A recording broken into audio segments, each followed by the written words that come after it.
स्वागत है आप सबका। आज की कहानी करवा का व्रत जो कि यशपाल जी के द्वारा रचित है। ये कहानी पारिवारिक जीवन से जुड़ी एक मनोवैज्ञानिक कहानी है। कहानी का कथानक कन्हैया और उसकी पत्नी लाजो के जीवन की घटनाओं, आपसी व्यवहारों और आचार विचारों को लक्ष्य करके बनाया गया है। कन्हैया किसी कार्यालय में काम करता है। उसका विवाह लाजो नाम की युवती से हुआ जो कि कक्षा 8 उत्तीर्ण है। उसका मित्र हेमराज एक अनुभवी व्यक्ति है। हेमराज कन्हैया को समझाता है कि स्त्री को प्यार चाहे कितना भी करो, परंतु उसे सिर पर कभी मत चढ़ाओ। यदि स्त्री एक बार भी बीस पड़ी तो पुरुष को जीवन भर जोरू का गुलाम बनकर रहना पड़ेगा। तुम उसे कभी आभास मत होने दो कि तुम उसके बिना नहीं रह सकते हो। औरत और बिल्ली की जाति एक ही होती है। पहले दिन के व्यवहार का प्रभाव उस पर बराबर बना रहता है। पढ़ी लिखी का मिजाज तो और सातवें आसमान पर होता है। कन्हैया अपने मित्र हेमराज की बातों को गांठ बांध लेता है। विवाह के कुछ दिन बाद जब कन्हैया लाजो को दिल्ली लाता है, लाजो के व्यवहार से बड़ा प्रभावित होता है और उसकी मांग पूरी करने की भी बात सोचता है, परंतु मित्र की सलाह को वह त्याग नहीं पाता।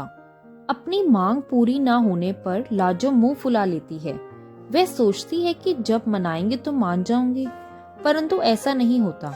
मनौती के स्थान पर उसे अपने पति के थप्पड़ों का उपहार मिलता है और मन मसोस कर रह जाती। लाजो अपने दुर्भाग्य पर रोकर भी संतोष कर लेती है कि जब किस्मत में यही लिखा है तो दुख मनाने से क्या होगा। उसका पति ठीक ढंग से बात नहीं करता है, बराबर उस पर नाराज होकर बैठा रहता है। कभी कभी उसकी पिटाई भी करता है। वह बेचारी तरस खाकर उसके इस अत्याचार को सहन करती है, फिर भी उसकी सेवा में तत्पर रहती है। लाजो को शारीरिक पीड़ा उतनी नहीं सताती थी जितनी कि अपमान की पीड़ा। वह सोचती कि कन्हैया उसका पति है, वह चाहे जैसा भी है उसके लिए तो वही सब कुछ है। करवा चौथ के दिन प्रत्येक विवाहिता स्त्री व्रत रखती है।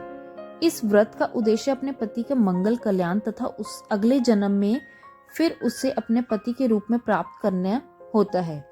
लाजो भी यह व्रत रखती है कि अगले जन्म में पति को पुनः प्राप्त करे।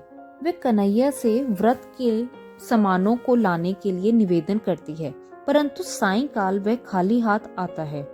फलतः लाजो को बड़ा दुख होता है। कन्हैया अपनी भूल ना स्वीकार कर उल्टा उसे डांटता है। लाजो दुखी हो जाती है। लाजो सोचती है कि इन्हीं के लिए व्रत रख रही हूँ और यही डांट रहे हैं। यह सोचकर वह बिना कुछ खाए सो जाती है। दूसरे दिन जब उसका पति दफ्तर जाने की तैयारी करता है तब वह उसे खाना खिला देती है। वह दफ्तर जाते समय भी बेरुखी से ही बातें करता है। बेचारी लाजो दिन भर खाए पिए बिना रह जाती है। वे चिंता में पड़ जाती है कि जिस पति के लिए मैं व्रत का अनुष्ठान कर रही हूँ वही मुझ पर गुस्सा कर रहा है। बड़ा ही सुख भोग रही हूँ ना।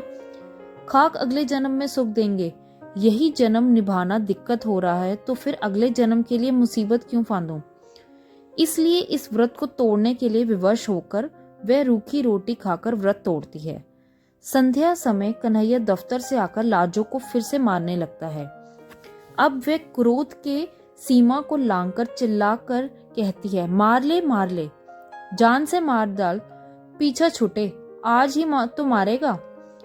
मैंने कौन सा व्रत रखा है तेरे लिए जो जन्म जन्म मार खाऊंगी। मार मार मार डाल।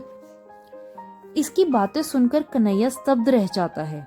मारने के लिए उसके जो हाथ उठे और गाली के लिए खुली जुबान दोनों रुक जाती हैं।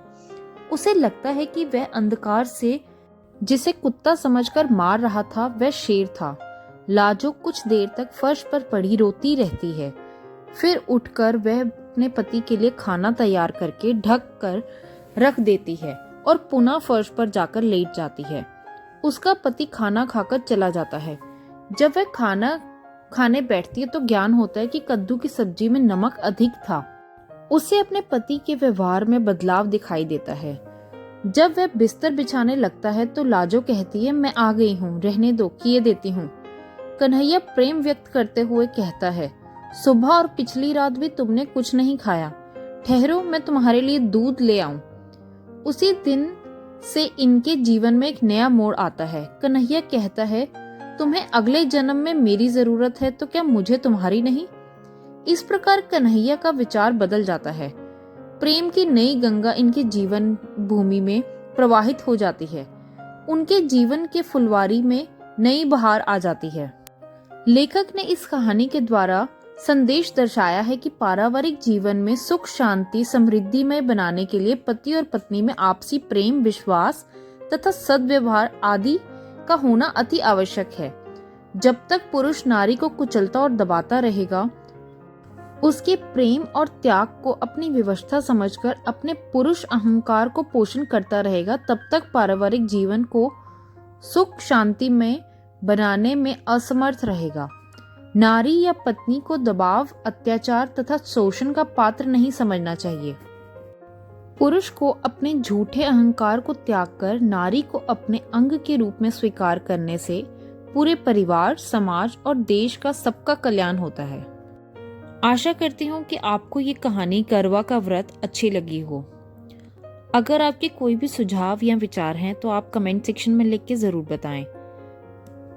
कहानी अच्छी लगने पे इसे आगे अपने दोस्तों के साथ भी जरूर शेयर करें। Thank you.